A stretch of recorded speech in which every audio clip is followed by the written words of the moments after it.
नमस्कार। आज हम एक ऐसी कहानी पर बात करने वाले हैं जो सच में सोचने पर मजबूर करती है। हमारे पास जो ये एक कहानी है जिसका टाइटल है वो लड़का जिसने कभी हार नहीं मानी।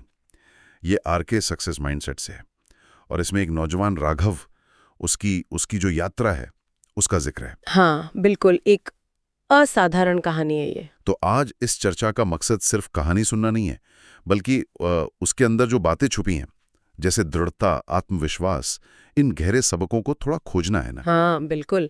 देखते हैं कि राघव की जिंदगी के ये उतार चढ़ाव हमें क्या सिखाते हैं आज के जमाने में खास पर। चलिए तो कहानी में चलते हैं। राघव एक छोटे शहर का लड़का था। परिवार की हालत, मतलब माली हालत, बहुत ही नाजुक थी।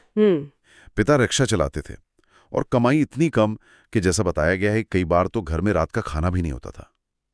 जरा सोचिए वो माहौल, हर दिन एक जंग जैसा। बहुत मुश्किल। लेकिन कहते हैं ना कि चिंगारी कहीं भी सुलग सकती है।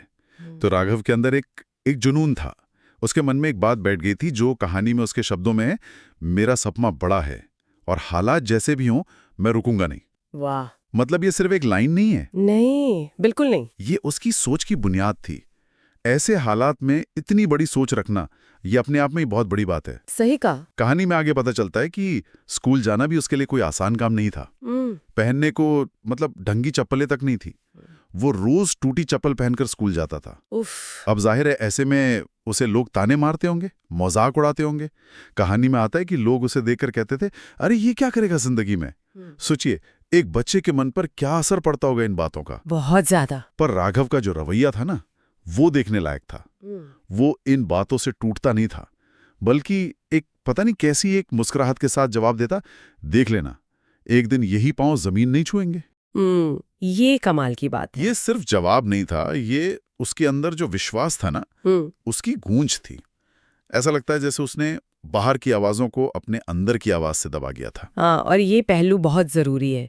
यहाँ हम देखते हैं कि कैसे बिल्कुल उल्टी परिस्थितियों में भी उम्मीद जिंदा रह सकती है। तानों और मजाक का सामना करते हुए भी अपने लक्ष्य पर टिके रहना, ये सिर्फ इच्छा शक्ति नहीं है, ये शायद एक तरह का आप कह सकती हैं मानसिक कवच बना लेना है। हाँ बिल्कुल। ये दिखाता है कि बाहर की आलोचनाएं आप पर तभी हावी होती हैं जब आपका अंदर का संकल्प थोड़ा कमजोर हो।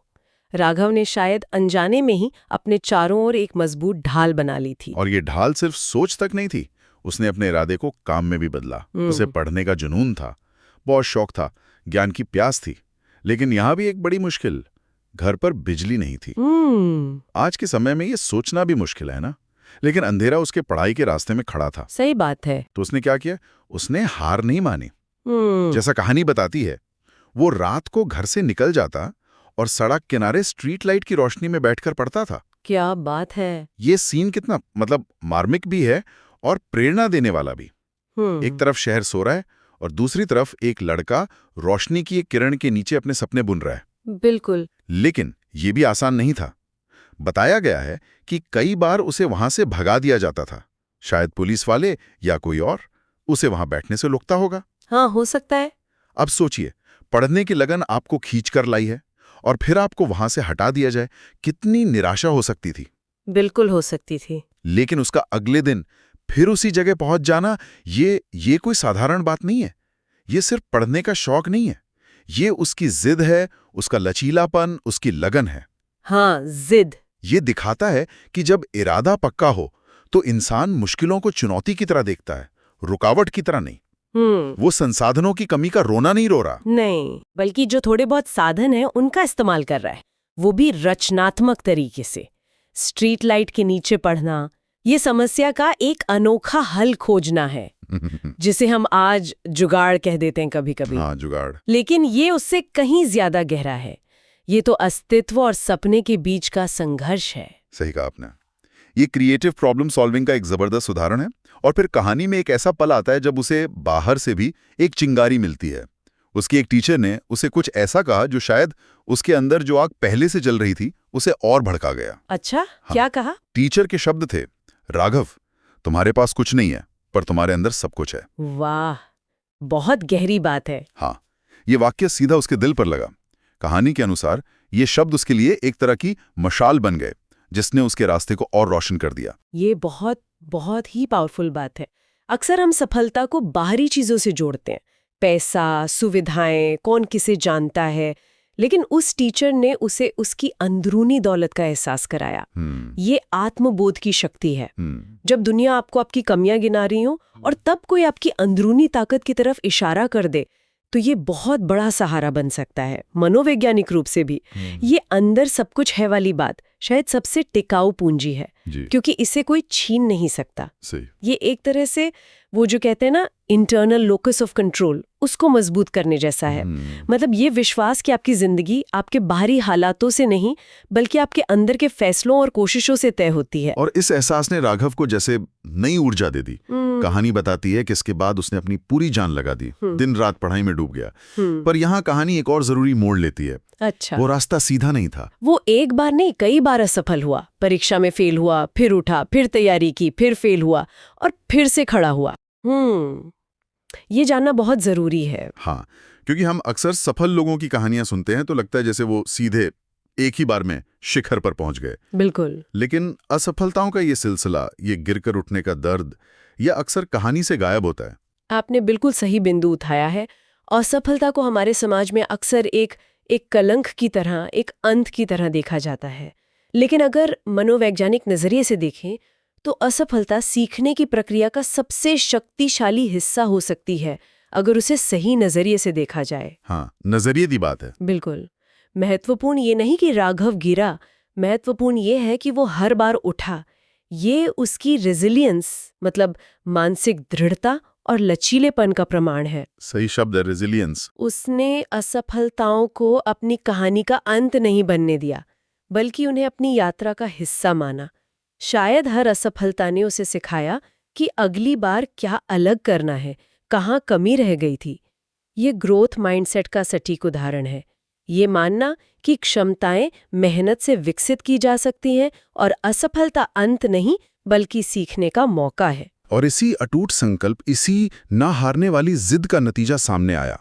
कहानी के अनुसार 3 साल की लगातार बिना रुके मेहनत के बाद राघव ने देश की सबसे कठिन परीक्षाओं में से एक आईएएस की परीक्षा पास कर ली। वाह! वो लड़का जिसके पास कभी ढंग की चप्पलें नहीं थीं, जो स्ट्रीट लाइट के नीचे पड़ता था, वो अब एक आईएएस अधिकारी बनने जा रहा था। ये किसी फिल्मी कहानी जैसा लगता है, पर ये हकीकत थी। बिल्कुल, सच में। और समाज का रवैया वो भी दिलचस्प तरीके से बदला।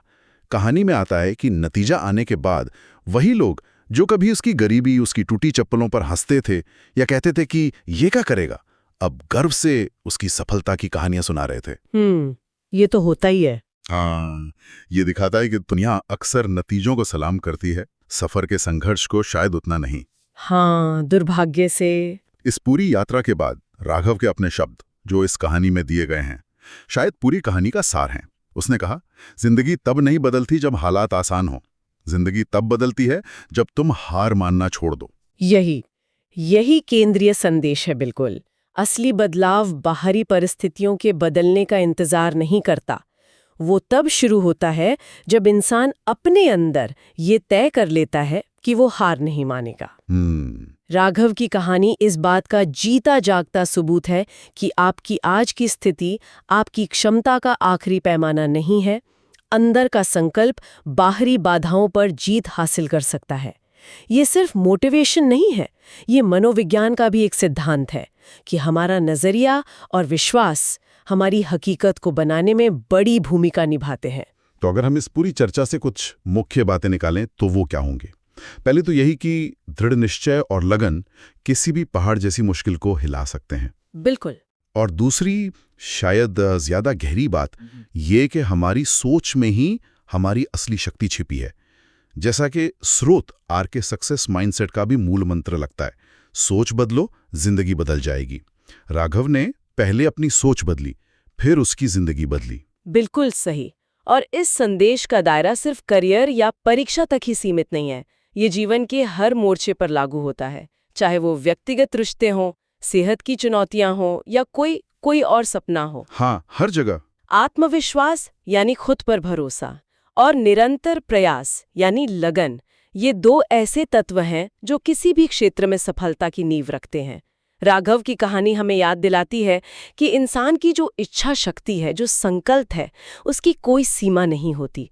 ये हमें अपनी अंदरूनी ताकत को पहचानने और उस पर भरोसा करने के लिए प्रेरित करती है। वाकई एक ऐसी कहानी जो प्रेरित तो करती ही है, साथ साथ हमें अपने अंदर झांकने पर भी मजबूर करती है, ये सोचते हुए कि हर इंसान के भीतर वो कौन सी अनदेखी शक्ति या चिंगारी है जो मुश्किल हालात में भी उसे जलाए रखती है, उसे आगे बढ़ने का हौसला देती है। और क्या हम सब अपनी उस अंदर की शक्ति को पहचान पाते हैं? बड़ा सवाल है ये। और इससे जुड़ा एक और सवाल मन में आता है जिस पे शायद हम सभी को विचार करना चाहिए कि उस आंतरिक शक्ति को कैसे पहचाना जाए और पहचानने के बाद उसे कैसे नर्चर किया जाए, कैसे उसे पोषित किया जाए, कैसे उसे इतना मजबूत बनाया जाए कि जीवन की बड़ी से बड़ी चुनौतियों का सामना किया जा सके और बड़े से बड़े लक्ष्य हासिल किए जा सकें। ये एक ऐसा प्रश्न है जो इस कहानी को सुनने के बाद हमारे जहन में गूंजता रहना चाहिए। बिल्कुल, सोचने के लिए एक महत्वपूर्ण बिंदु।